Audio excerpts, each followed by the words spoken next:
DMS TV lajɛbaga bɛɛ lajɛlen Mali kɔnɔ ani Mali kɔ kan ma fɔ aw ni ɲanguma bi ye alamisa ye mai kalo tile 19 san 2022 a ka kunnafoni min bɛ lase aw ma bamanankan na DMS TV ka ni y'o kɛnɛ sigili aw bisimila.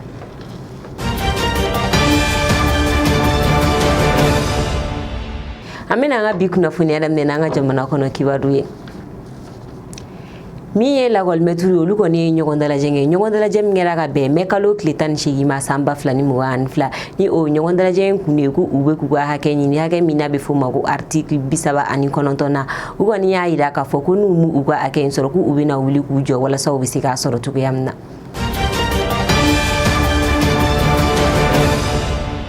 N'an bɔra an bɛ taa an ka région kɔnɔnaw la an bɛ taa Kayi min ye Kayi suguba ye tasuma kɔni donn'o la ka kɛɲɛ ni mai kalo tile 18 ye san 2022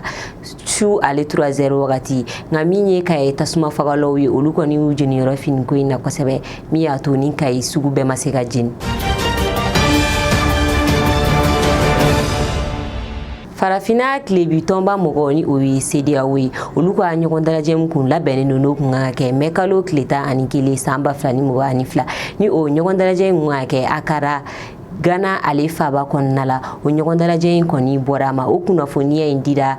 Ghana ale minisiri min bilalen don Ghana ni jamana wɛrɛw ni ɲɔgɔn cɛ ko ɲɛnabɔli kan nka u y'a jira k'a fɔ ko o ɲɔgɔn dalajɛ in ko u bɛna don kɛrɛnkɛrɛnnen sigi o la o ɲɔgɔn dalajɛ min ni o kun kan ka kɛ jamana damadɔ olu kunkanko la ni o ye Guinée ale ni Burkina ni Mali ye k'a sababu kɛ o jamana ninnu de kɛlen don ka fanga ɲɔngiri ko u ka jamana kɔnɔ ni u ni CEDEAO mɔgɔw tɛ ka bɛn fɔ la.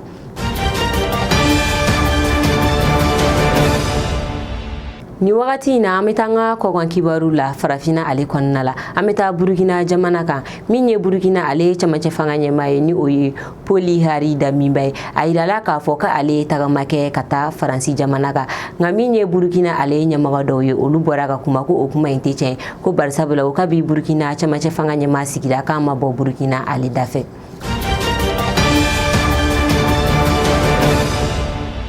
Dansigi kan ka bi kunnafoni na DMS TV ye min fara ɲɔgɔn kan ka yira aw la an b'a fɔ aw k'an bɛn wagati wɛrɛ.